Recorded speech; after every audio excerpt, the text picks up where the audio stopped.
Bonjour les terminales.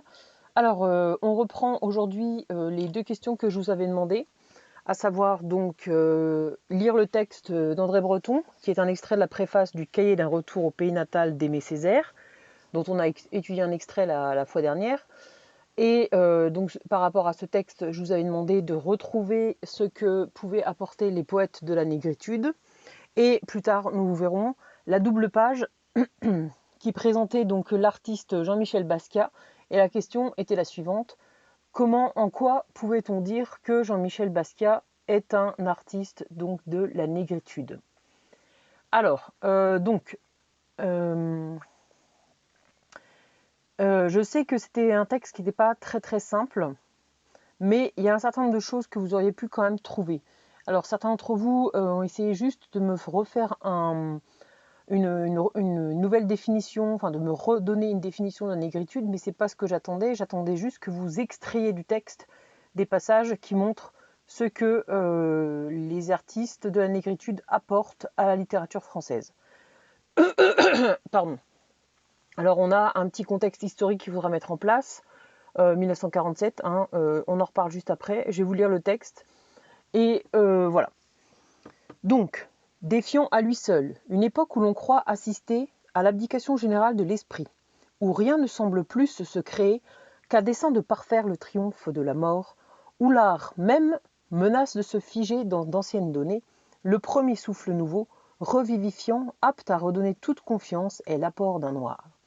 Et c'est un noir, celui qui nous guide aujourd'hui dans l'inexploré, établissant au fur et à mesure, comme en se jouant, les contacts qui nous font avancer sur des étincelles. Et c'est un noir qui est non seulement un noir, mais tout l'homme, qui en exprime toutes les interrogations, toutes les angoisses, tous les espoirs et toutes les extases, et qui s'imposera de plus en plus à moi comme le prototype de la dignité. Alors, ce que vous auriez pu voir sans trop d'efforts, c'est qu'ici, on voit bien que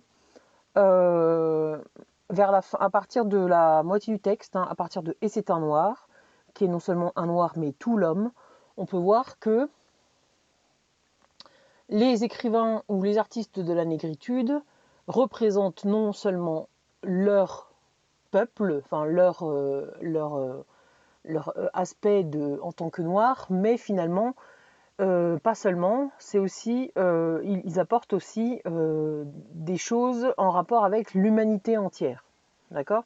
Et donc, comme on le voit, il a écrit, André Breton, que les artistes de la négritude expriment toutes les interrogations, toutes les angoisses, tous les espoirs, toutes les extases.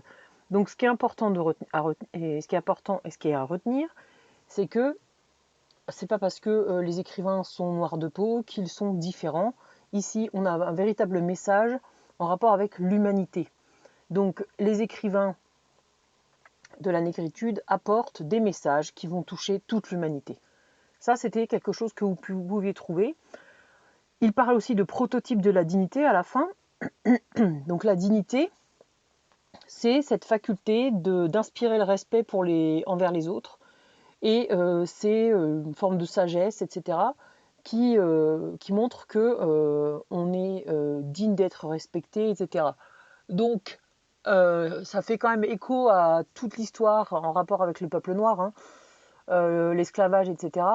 Et on voit bien ici que André Breton prend la défense donc des écrivains noirs et qu'il met en avant donc cette notion de dignité.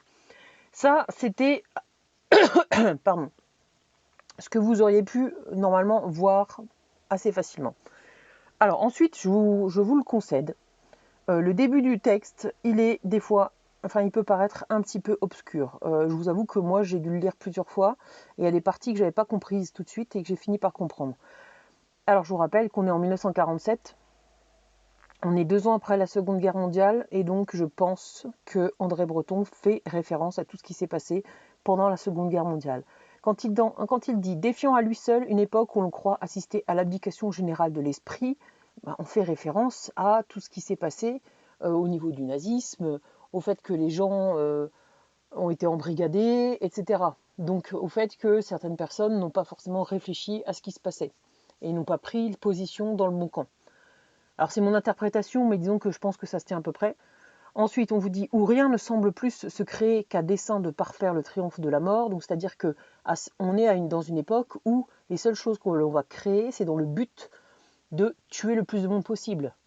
Là, on fait encore référence donc à tout ce que les nazis ont mis en place, les chambres à gaz, etc., pour que les juifs et les opposants politiques soient éliminés. Ensuite, on vous dit où l'art même menace de se figer dans d'anciennes données. Ça peut faire référence au fait que l'art a pris, enfin vous avez sûrement déjà vu en histoire, l'histoire de l'art dégénéré, c'est-à-dire qu'Hitler considérait que l'art moderne et l'art un petit peu, oui, l'art moderne ou l'art qui essaie de bousculer la tradition, c'était un art dégénéré qui n'avait pas lieu d'être. Alors, et donc, Hitler préférait mettre en avant une sorte de classicisme, c'est-à-dire des choses très basiques, très ancrées dans la tradition.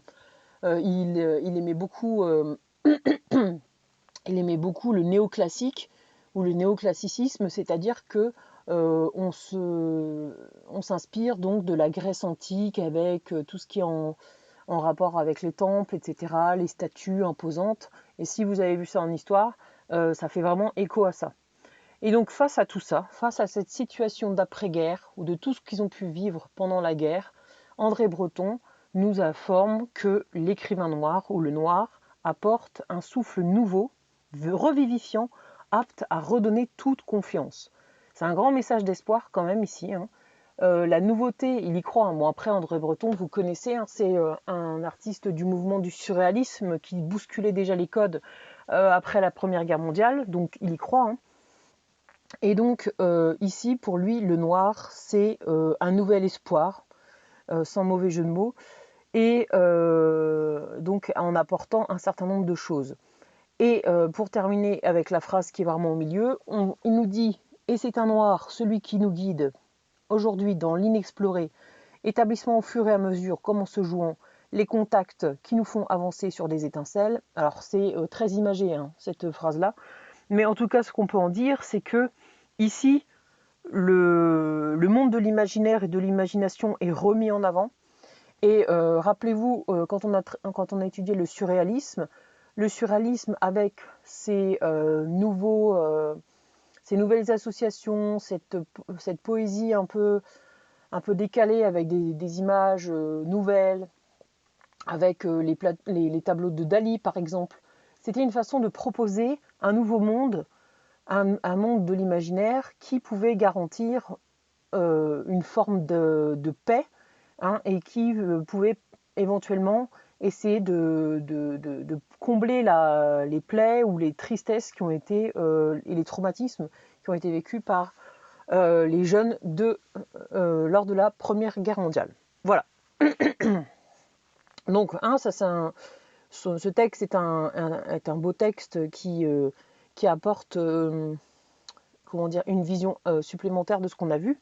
On avait vu que la négritude, c'était la mise en avant de la culture africaine, etc., le retour à l'authentique, contre le colonisateur qui avait cherché à anéantir la culture africaine. Et ici, donc, on met en avant donc l'artiste noir en l'associant à la nouveauté, à la confiance, à l'espoir et à la dignité, et aussi, et avant tout, à l'humanité. Voilà. Donc, ensuite, Jean-Michel Basquiat. Voilà, je l'ai mis là. Est-ce que je peux peut-être le... Non, bref. Alors, je vous avais demandé donc de prendre connaissance de cette double page, à la page 40 et 41, mais je vous avais mis donc une capture d'écran. Je vais vous faire... je vais vous faire un petit topo de l'artiste pour que vous ayez des informations supplémentaires. Et je vais aussi vous faire une petite explication par rapport aux deux œuvres que nous avons devant les yeux. Pardon. Alors, en ayant les informations que vous avez sous les yeux, c'est-à-dire en sachant ce que c'est la négritude et en découvrant les textes que vous avez là sur la double page, il y a quand même un certain nombre de choses qu'on peut dire. Donc, Jean-Michel Basquiat, il essaye donc de mettre en avant, encore une fois, les personnages noirs, d'accord? Enfin, le noir, comme il dit. Alors, on voit bien qu'il utilise de la couleur, hein, notamment le noir. Donc là, bon, il y a quand même un certain nombre de nuances, mais les personnages, de toute façon, sont de type africain, etc. On vous dit que c'est le premier peintre noir reconnu et aussi le premier artiste occidental à faire entrer les noirs dans la peinture avec leur histoire ancienne et leur lutte culturelle. On est loin de la négritude dans le sens où Jean-Michel Basquiat est né en 1960 et il est mort en 1988, donc il est mort quand même assez jeune. Mais là, on est dans les années, on va dire qu'on est sur les années 70, 70-80 même, pour lui. Donc on est dans les années 80 et les artistes de la négritude, c'est quand même 50 ans plus tôt. Mais on peut voir qu'il y a quand même des similitudes avec la négritude. Donc on a vu l'histoire de la mise en avant des personnages noirs. On rentrera dans le détail un peu plus tard. Il y a aussi donc cette référence, notamment avec ce tableau qui s'appelle Griot. D'accord? Alors Griot, G-R-I-2-L-O. Si vous avez bien suivi plutôt ce que je vous avais dit dans les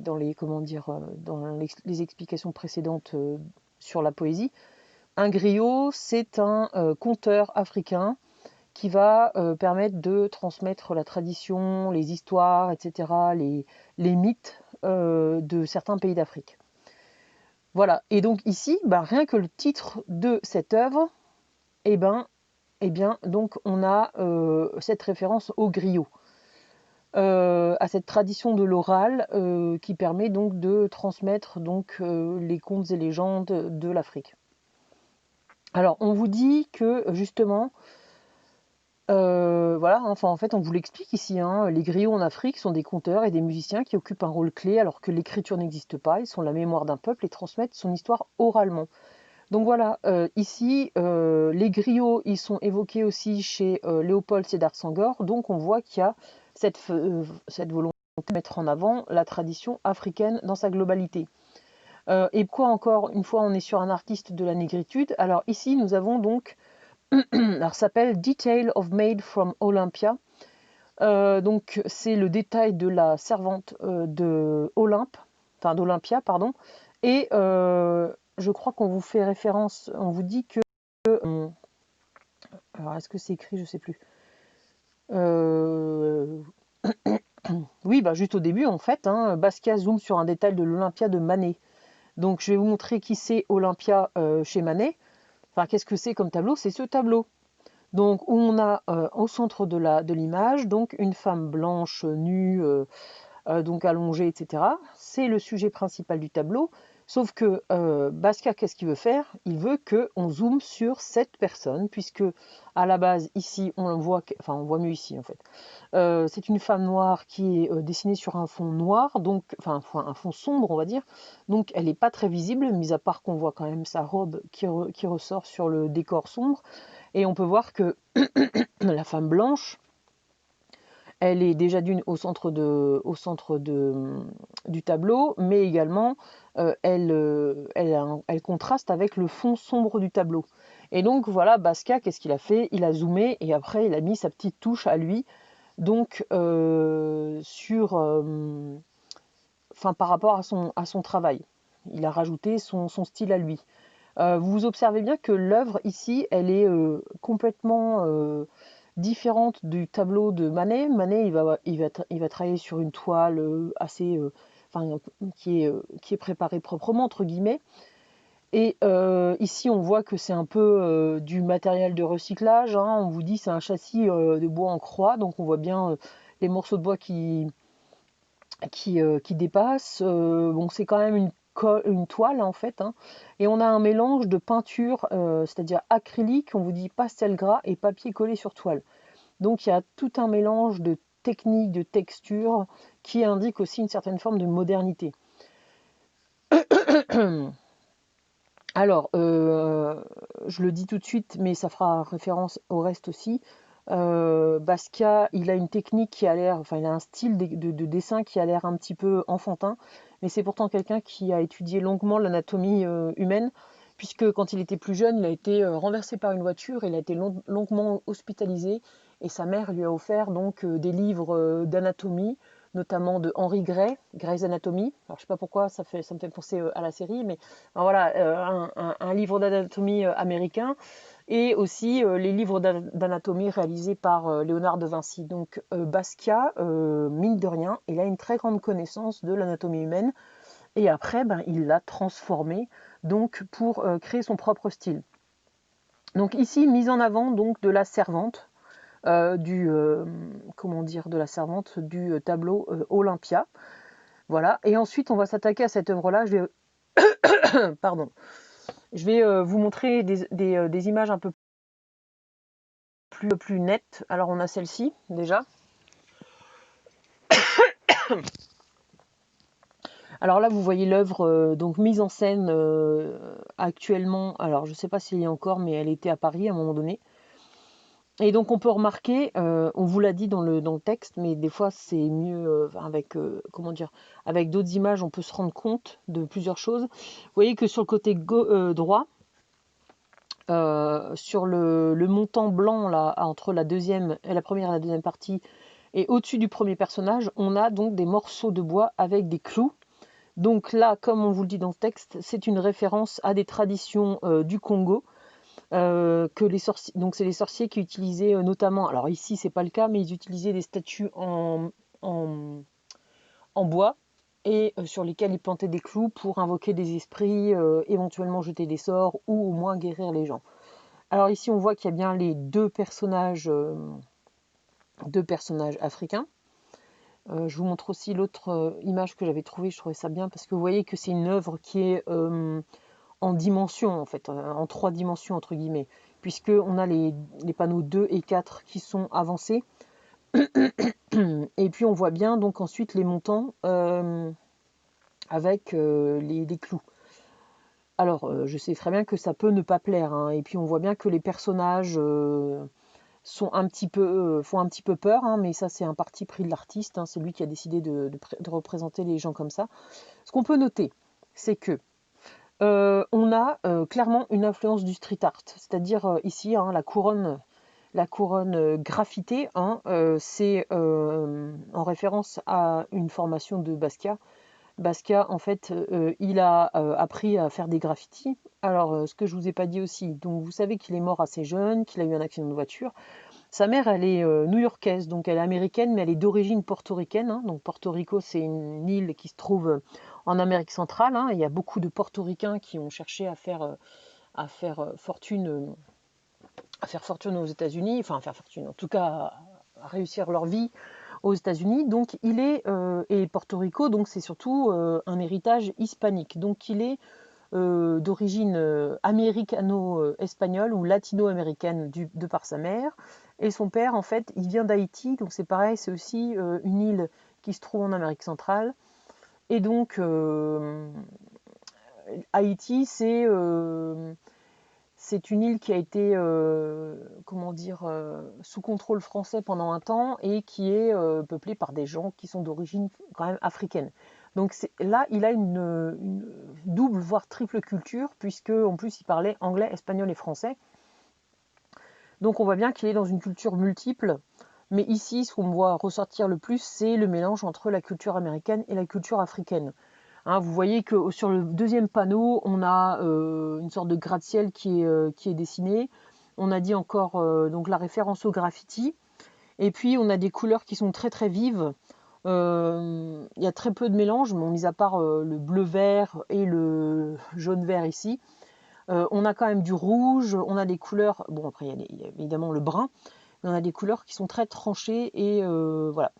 Ce qu'on peut aussi noter, c'est qu'ici on a donc des petits personnages qui font référence à des personnages africains et vous voyez qu'il y a plein de petites écritures, enfin des pages qui ont été collées donc sur les panneaux de bois. Ça fait référence donc à l'utilisation des symboles et des formules magiques entre guillemets qu'on retrouve encore une fois dans la tradition africaine. Voilà. Et voilà les petits symboles, les petites écritures, voilà. Donc c'est ce que je voulais vous dire globalement. Je suis en train de revoir dans mes notes. Donc voilà, qu'est-ce qu'on doit retenir de ces deux œuvres en fait? Basquiat, c'est un artiste de la négritude, c'est clair et net. Alors c'est pas un poète, on est bien d'accord, c'est un artiste plasticien, comme certains m'ont dit, c'est vrai, puisque lui c'est vraiment la peinture, le graphe et le dessin, le collage, etc. qui sont sa marque de fabrique. Mais on voit bien cette volonté de mettre en avant sa culture africaine, avec les personnages qui sont représentés. Il y a énormément, enfin si vous mettez Jean-Michel Basquiat sur Google, vous verrez qu'il y a principalement donc, des figures noires qui sont représentées. Il est inspiré par la musique hip-hop, il est inspiré par la boxe, donc il essaye de représenter donc, tous les artistes qui sont liés à ces univers. Et donc voilà, c'est pour ça que on peut dire que Jean-Michel Basquiat, c'est un artiste de la négritude des années 80. Voilà, j'espère que ça a été assez clair pour vous. Et bien, je vous dis à bientôt. Voilà, au revoir.